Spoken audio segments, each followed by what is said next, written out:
Ce trophée, on a rêvé pendant 1 an.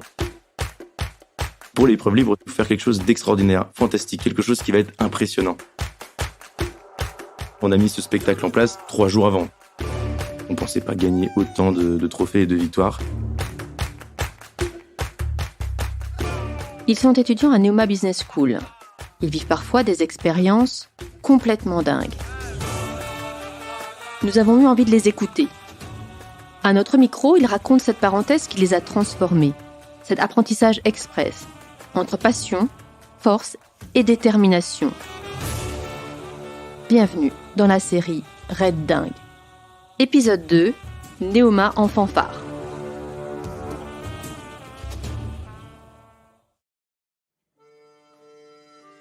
Je suis Louis Lemaître, président du Bureau des Arts cette année sur le campus de Rouen, en première année de master à Neoma. Le Bureau des Arts, c'est l'association qui s'occupe depuis presque 20 ans de mettre en avant la culture et l'art sur le campus de Rouen. Il y a la même chose à Reims. Tout au long de l'année, on met en place des spectacles, des animations, des soirées, plein de choses différentes pour essayer de promouvoir la culture et l'art aux étudiants d'école de commerce, voire même à des étudiants qui sont hors de l'école de commerce.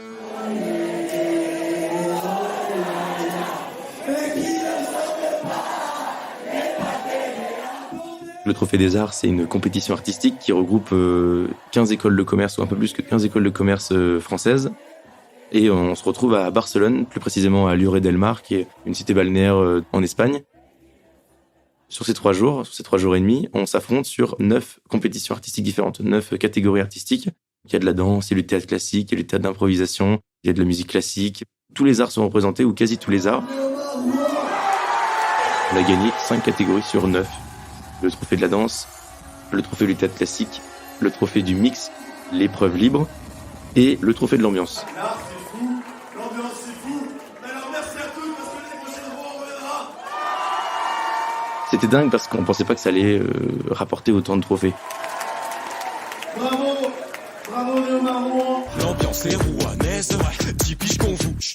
Série légendaire, personne ne nous l'enlève. Par-delà les frontières, s'étendra notre règne. Et si tu tends l'oreille, t'entendras chanter.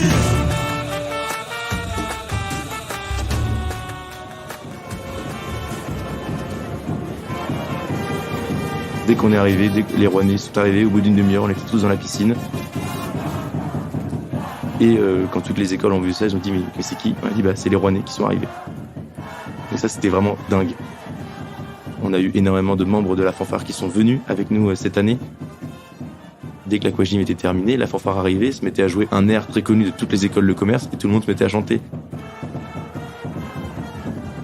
Tout au long de ces 3-4 jours, ils ont joué dans les rues de Barcelone, ils ont joué sur les différents sites. La fanfare est passée dans les différentes couleurs de l'hôtel, suivie des Rouennais tous déguisés en maillot de bain, en short de bain, etc. On était tous habillés avec du vert et du blanc, c'était nos couleurs. Et les gens nous remarquaient de loin. Et ça, c'était aussi un point très important, c'était on nous entendait et on nous voyait. L'épreuve libre, c'est libre, c'est-à-dire que quelqu'un amène une création artistique. Et nous, on savait pas quoi faire. Pour tout vous dire, on a mis ce spectacle en place 3 jours avant. On pouvait pas faire avant parce que d'une, on n'avait pas l'idée. Il y avait des partiels qui arrivaient, il y avait très compliqué de se retrouver.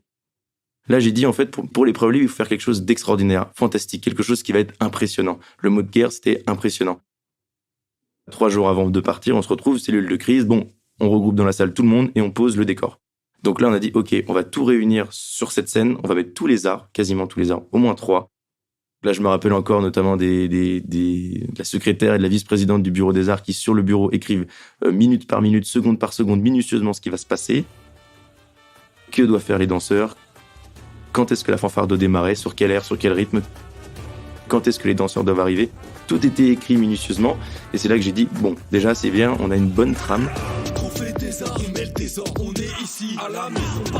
On avait pour envie de partir avec une musique grâce à un club qui s'appelle La Factory, qui regroupe au BDA.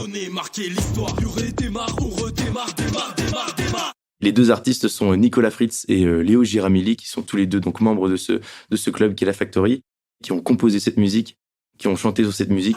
10 piges qu'on se tape et 10 piges qu'on s'aime. On n'est pas venu pour faire la guerre. Vous êtes nos rivaux, vous êtes nos frères. Et ça fait 10 piges qu'on vous aime. Nous, on les a aiguillés sur les paroles qui permettent d'expliquer à ceux qui ne connaissent pas que c'est un événement gigantesque.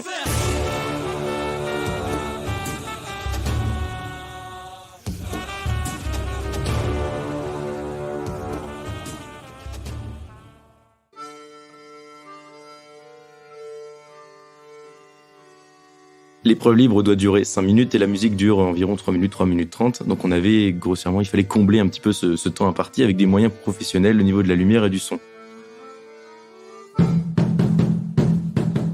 Nous, on a une fanfare qui s'est répété un air en un rien de temps. Et un jour, ils sont venus nous voir et ils ont refait la musique avec des grosses caisses, des vents, etc. Tout le matériel de la fanfare.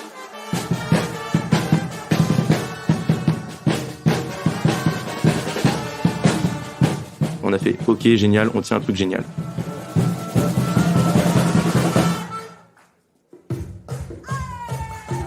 On a dit, écoutez, l'épreuve libre, c'est le dernier jour du Trophée des Arts. Pendant 2 jours, on va jouer cette musique plusieurs fois, qui est un air assez entraînant.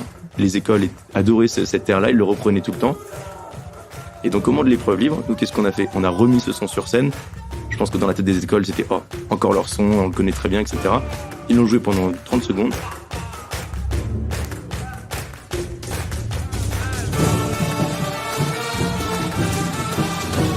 Et tout d'un coup, on a mis en route la musique. Donc ils se sont dit, ah d'accord. Donc à la base, cet air, c'est une production musicale enregistrée en studio. Dessus, on a rajouté des danseurs, du club de danse de l'école qui s'appelle les Copies, des éclairages, de la fumée.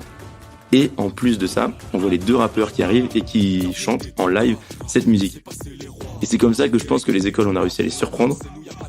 Les personnes qui aiment la danse ont vu des danseurs, mais en même temps, il y avait une musique sympa derrière. Les gens qui adoraient la fanfare de Rouen ont encore vu la fanfare, mais cette fois-ci sous la lumière des projecteurs, donc pas au milieu d'une foule. Ceux qui aiment les effets techniques, etc., ont vu de la fumée, ont vu de la lumière. Et forcément, les gens qui aiment la musique, la production musicale et le rap ont vu 2 personnes faire du rap en live. Quête les nouvelles graines, ici l'ambiance est reine. Ramenez vos délègues et tous ensemble on va faire. La salle était debout.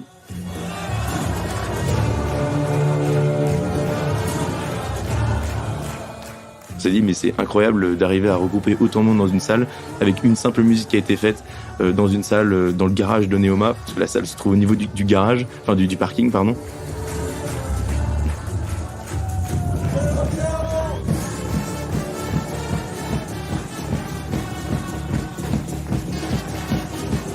Et nous, on a réussi à mettre debout 2000 personnes à Barcelone. Et ça, c'était fabuleux.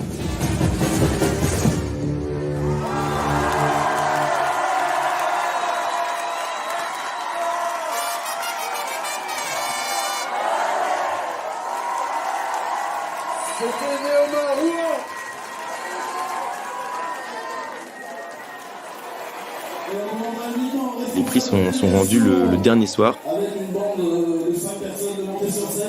Nous, on était forcément en furie. Plus le temps avançait, plus on voyait les trophées défiler. On avait un vulgaire sac dans lequel on mettait nos trophées.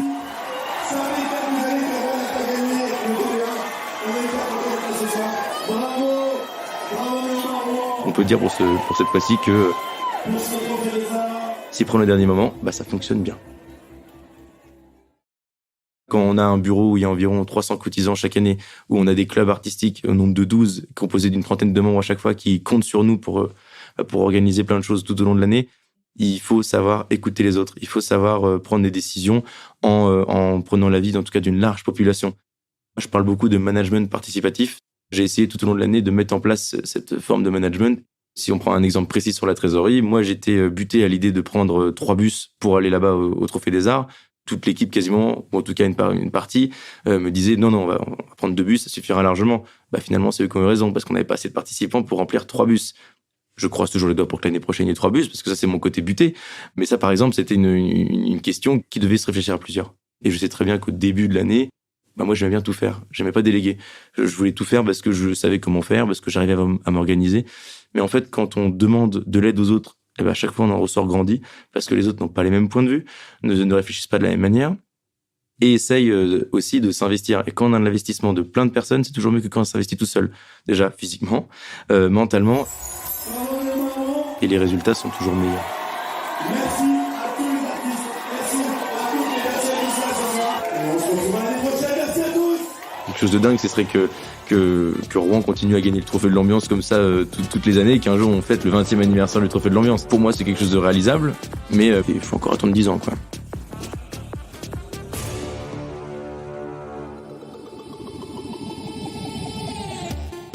Vous venez d'écouter Néoma en fanfare, le 2e épisode de la série Red Dingue. Une série imaginée et réalisée par Néoma Business School et le studio de podcast Voig. Si vous avez aimé cet épisode, n'hésitez pas à le partager et à le commenter. À bientôt pour une nouvelle expérience complètement dingue.